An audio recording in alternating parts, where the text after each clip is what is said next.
बिस्मिल्लाहिर्रहमानिर्रहीम। अस्सलामु अलैकुम। सेकंड ईयर कॉमर्स स्टैटिस्टिक्स का पेपर है 2019 का, और इसके सेक्शन बी है शॉर्ट आंसर्स वाला। तो इसमें इस सेक्शन में 8 क्वेश्चंस जो हैं वो उन्होंने दिए हैं, तो वन बाय वन को देखते हैं। पहला थ्योरी है, डिफरेंशिएट करना है डिस्क्रीट एंड कंटिन्यूस वेरिएबल और primary and secondary data. Discrete variable, continuous variable, the variable that assumes a finite number of isolated values, which assumes finite number, infinite number.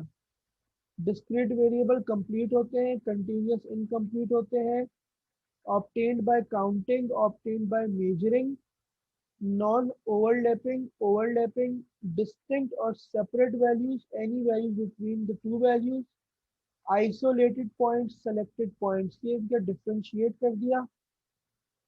Primary और secondary data, primary real time data होता है, secondary past data होता है।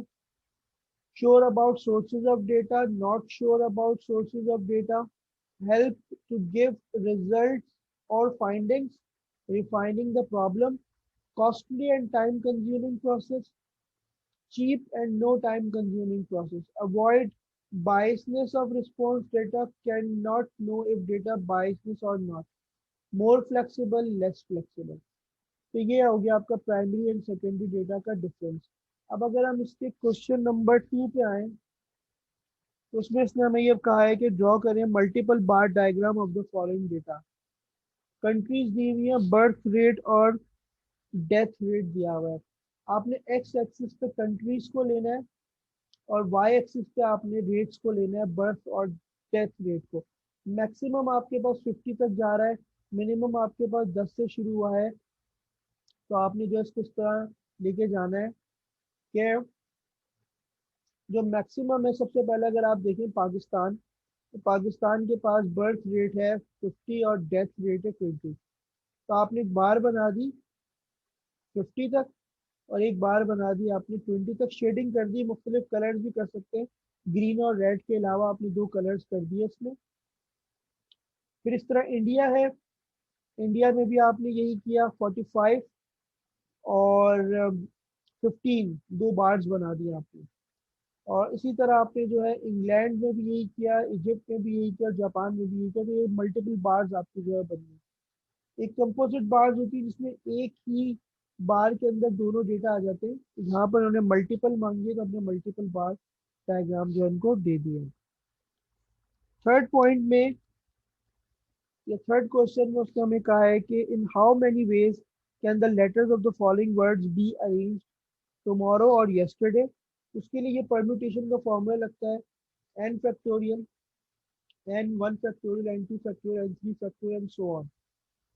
N क्या होता है, किसी भी पर्टिकुलर वर्ड में जो अल्फाबेट्स होते हैं उनका टोटल। जैसे टुमारो में 8 अल्फाबेट्स हैं, तो इसको हमने स्मॉल एन से डिनोट कर दिया। फिर इसमें टी एक है, ये एन वन हो गया, ओ इसमें 3 है, एन टू हो गया, एम एक है, आर 2 है और डब्ल्यू एक है। ये 1 3 4 5 6 7 8 आपके टोटल याद है, N one N two N three N four N five. फॉर्मूले पुट कर दिया, फैक्टोरियल ले लिया आपने, और फैक्टोरियल लेने के बाद फिर आपने आपका जो आंसर आ गया वो ये आया। इसी तरह येस्टरडे में 9 अल्फाबेट्स हैं, सेम आपने यही काम इस पर भी अप्लाई किया और आपका आंसर आ गया 22,680। फोर्थ पॉइंट में उसने कहा है कि the following table shows the prices of an item for 8 years, calculate the index number for all years taking average of 1990-91 as a base. Fixed base method है, लेकिन यहाँ पर अब 2 साल का जो डेटा है उसका आपने एवरेज लेना है 1990 और 91 का। तो 45 और 50 जो प्राइस है इनका हमने एवरेज ले लिया, तो ये 47.5 बन रही है, हमारा बेस बना। और उसके बाद सिंपल इंडेक्स का हमने फॉर्मूला लगा दिया, P N upon P O into 100। P O आपका जो प्राइस है बेस ईयर की 47.5 रहेगी, करंट ईयर की प्राइस 90, 91, 92, 93, 94, 5, 96, 97 पे जो उनकी प्राइसेस है वो करंट ईयर की होंगी।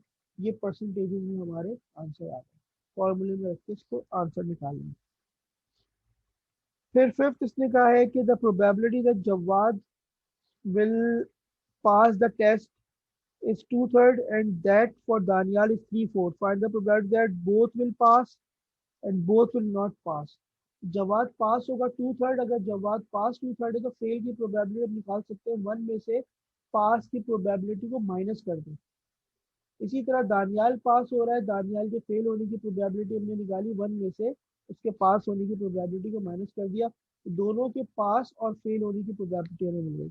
अब अगर दोनों के पास होने की बोथ की चाहिए तो आप इन दोनों के पास होने की प्रोबेबिलिटीज को मल्टीप्लाई कर दें आपस में, और अगर दोनों की नॉट पास होने की चाहिए, फेल होने की चाहिए, तो आप इनके फेल होने की प्रोबेबिलिटीज को आपस में मल्टीप्लाई करवा दें। उसके बाद इसने सेवेंथ में कहा है the mean of 10 number is 8. If the 11th number is included in the data, the mean becomes 9. What is the value of the 11th number? अब हमने क्या किया, हमने मीन ले लिया x बार 8 रखा, इसको अरिथमेटिक मीन का फॉर्मूला इस्तेमाल करते हुए हमने summation of x, sum of x की वैल्यू निकाल ली जो कि 80 आई। देखिए इस तरह सॉल्व हो रहा है। इसी तरह दूसरा मीन 9 रखा और अब उसने कहा है कि अब आपकी ऑब्जर्वेशन या वैल्यूज जो है 11 हो गई हैं। इस तरह मैंने अब दोबारा एक और नया समेशन एक्स या सम ऑफ एक्स निकाल दिया जो कि 99 आया। 99 वाला समेशन एक्स और 80 वाले समेशन एक्स का डिफरेंस ले लिया, ये हमारा 11वां नंबर है, 11th नंबर जो मिसिंग था उसको हमने निकाल लिया। इस 7th और 6th वाला भी देख लेते हैं। 6th में इसने कहा है how many 3 digit numbers can be form from the digits 1 4 5 7 8 9। ये भी परम्यूटेशन का सवाल है और बहुत आसान है। इस तरह के 3 बॉक्स बना लें। रिपीटेड है, आपके पास टोटल 6 नंबर्स हैं। रिपीटेड के केस में 3 डिजिट का आपने नंबर बनाना है। अगर 2 डिजिट बनाना हो तो 2 बॉक्स बनाएंगे, अगर 4 डिजिट बनाना हो तो 4 बॉक्स आप इस तरह बनाएंगे। 3 बॉक्स हमने बनाए क्योंकि 3 डिजिट का नंबर चाहिए। पहले जो नंबर होगा उस पर इन 6 में से कोई भी नंबर आ सकता है रिपीटेड में। फिर अगले बॉक्स में अगेन क्योंकि रिपीटेड हो रहा है तो 6 में से कोई भी नंबर आ सकता है, और थर्ड वाले में भी 6 में से कोई भी नंबर आ सकता है। रिपीटेड में बस आप एक चीज़ का ख्याल रखें, जितने भी टोटल नंबर्स हैं उनको आप आपस में मल्टीप्लाई करवा दें। ये आपका आंसर आ गया। 3 दफा मल्टीप्लाई करवाना है क्योंकि 3 डिजिट नंबर बना है। नॉट रिपीटेड में पहले स्पेस पर 6 नंबर आ सकते हैं, क्योंकि नॉट रिपीटेड है तो अब अगले जो स्पेस है उसके लिए हमें 5 नंबर हमारे पास अवेलेबल है, क्योंकि एक नंबर हम ऑलरेडी यहाँ पर बिठा चुके हैं। और लास्ट स्पेस के लिए हमारे पास 4 नंबर अवेलेबल है। तो अगर नॉट रिपीटेड का केस है तो पहले टोटल लें, फिर एक कम कर दें, फिर एक और कम कर दें, उनको आपस में मल्टीप्लाई करवा दें। लास्ट है इसने फ्रीक्वेंसी डिस्ट्रीब्यूशन टेबल बनवाया है, जिसमें उसने कहा है कि लोअर लिमिट फर्स्ट क्लास की 119 होनी चाहिए